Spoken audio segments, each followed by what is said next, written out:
advocacia criminal, se você se dedicar, com certeza você vai ter um bom sucesso na área financeira também, porque o bem jurídico, né, que você vai tutelar na sua advocacia, se for na área criminal, é a liberdade, né? Então a liberdade, ela está só abaixo da vida e da saúde. Então a vida, saúde, liberdade. Quanto que vale a liberdade de uma pessoa? Vale muito. Eu vejo que é uma oportunidade que tem, porque existem poucos profissionais que se dedicam a essa área, e o valor ali que você vai proteger com o seu exercício profissional é a liberdade da pessoa. Então é um bem muito valioso, com certeza acima do patrimônio, que, por exemplo, o direito civil defende o patrimônio. No direito penal você vai defender a liberdade. Uma dica que eu dou é: se coloque à disposição, dê o primeiro passo, que é pegue o seu primeiro cliente, você vai ter a oportunidade de se desenvolver, e assim, após você pegar esse primeiro cliente, você vai ter o resultado da sua atuação profissional. Aprender a lidar com o cliente, que às vezes está preso,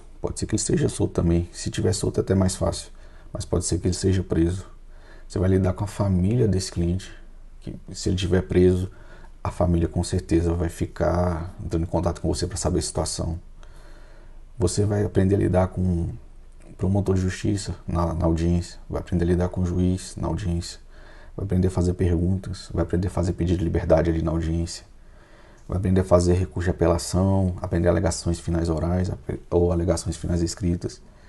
E como você vai atuar ali, se você começar como dativo, você vai ser muito bem tratado, porque todos ali sabem que você está se colocando à disposição para ajudar aquela pessoa ali que está respondendo pelo crime, a família, e diretamente a família daquela pessoa. Então, minha primeira dica é: dê o primeiro passo, se coloque à disposição, você vai sim receber. Pode ser que demore um certo tempo, mas antes disso você vai ter toda essa experiência prática e, por consequência, após você iniciar sua advocacia dessa forma, você vai acabar se tornando conhecido pela família do preso, que se você fizer um bom trabalho vai te indicar para outras pessoas. Você vai sentir mais segurança de ir para o seu segundo cliente. O próximo passo vai ser somente você se aperfeiçoar. Então, vamos lá. Com relação a essas dores aí que o pessoal já conversou comigo e falou: eu não consigo cliente, então já falei aqui como conseguir cliente.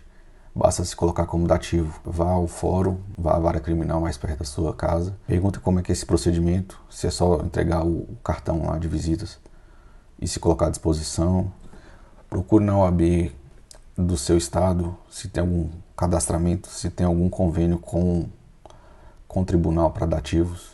Procure o seu tribunal do seu estado para saber se tem algum procedimento para fazer cadastro de advogado de dativos. Outra dor que o pessoal me falou também: eu não sei defender bandido, eu não sei defender acusado. Primeiro, pessoal, essa expressão bandido é forte, e um dos motivos que eu penso que as pessoas não atuam no crime é que colocam aquela pessoa que está respondendo por crime como o bandido, o acusado. Qualquer um de nós estamos sujeitos a praticar crime. Por exemplo, basta passar no sinal aí amarelo, ele fechar e você acabar atropelando alguém ou provocando algum acidente. Você pode responder se houver morte, por exemplo, lesão corporal, ainda que seja culposa. Ou a pessoa pode ir numa festa ou beber uma cerveja que seja, apenas de uma lata de cerveja.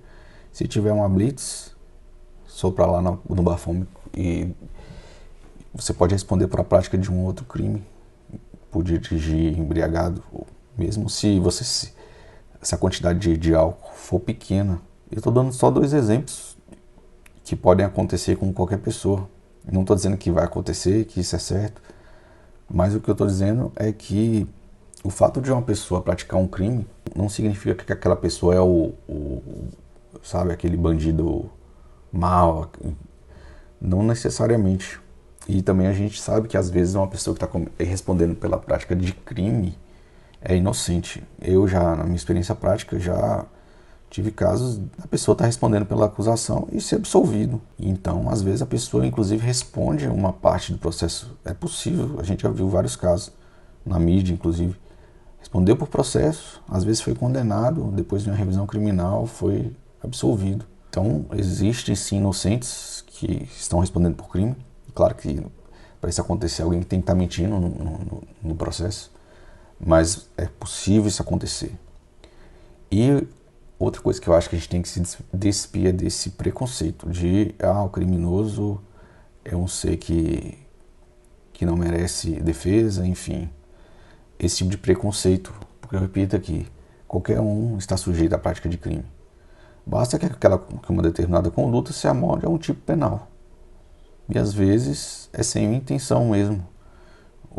Agora, recentemente, eu vi na imprensa uma notícia de que um pai foi dar uma charré no veículo e o filho estava atrás do carro, recém-nascido, e aí ele acabou atropelando o filho e infelizmente ele veio a óbito. Nesse caso, será que ele vai responder pela prática de homicídio culposo?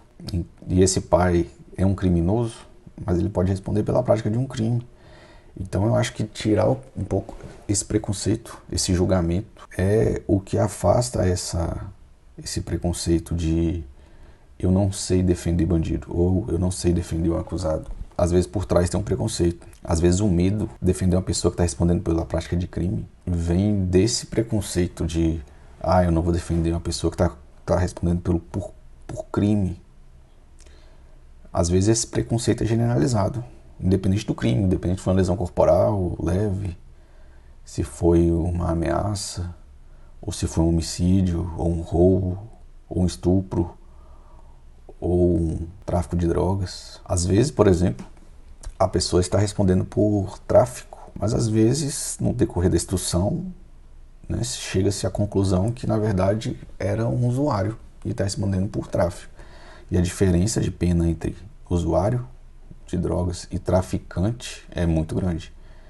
E às vezes a pessoa responde pela prática de tráfico, mesmo sendo usuário. Essa dor, essa objeção aí de eu não defendo bandido, ela se baseia às vezes em um preconceito.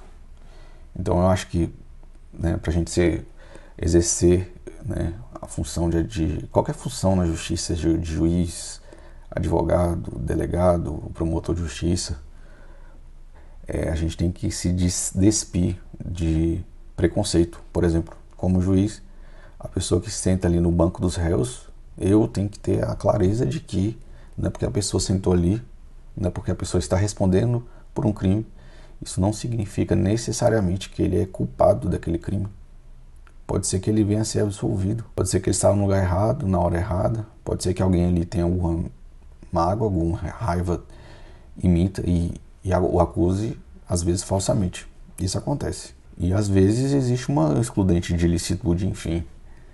Então, eu acho que essa função de advogado criminal, que para mim é um advogado criminal? Advogado criminal é aquela pessoa que está mais próxima. É a única pessoa, às vezes, que tem conhecimento da lei e que pode defender aquela pessoa que está sendo acusada, às vezes, repito, injustamente. Às vezes é justamente sim. Às vezes a pessoa praticou o crime, sim. Mas, às vezes, a nossa regra do nosso sistema jurídico é que a pessoa, por exemplo, responda ao processo em liberdade. E às vezes aquela pessoa está presa. E às vezes ela tem o direito de responder ao processo em liberdade, mas precisa de um advogado fazer a leitura daquele caso concreto e fazer o pedido de liberdade provisória ou de revogação de prisão ou de habeas corpus da forma correta, juntar os documentos corretos para demonstrar que aquela pessoa tem direito de responder aquele processo de liberdade, ainda que se trata de um crime grave, ainda que se trata de um crime praticado mediante violência ou grave ameaça à pessoa, ainda que se trate de uma acusação de, por exemplo, tráfico de drogas. Então, o advogado é uma figura importantíssima para salvaguardar o direito das pessoas que estão sendo acusadas de prática de crime. E às vezes a família ali do preso e o preso, o acusado, quando está preso ou está respondendo em liberdade, a única pessoa que pode fazer isso por ele é o advogado criminalista. E se o advogado criminalista ele tiver essa visão de julgamento, de julgar aquela pessoa, desqualificar aquela pessoa somente porque ela está respondendo por aquele crime, ele realmente não serve para esse papel.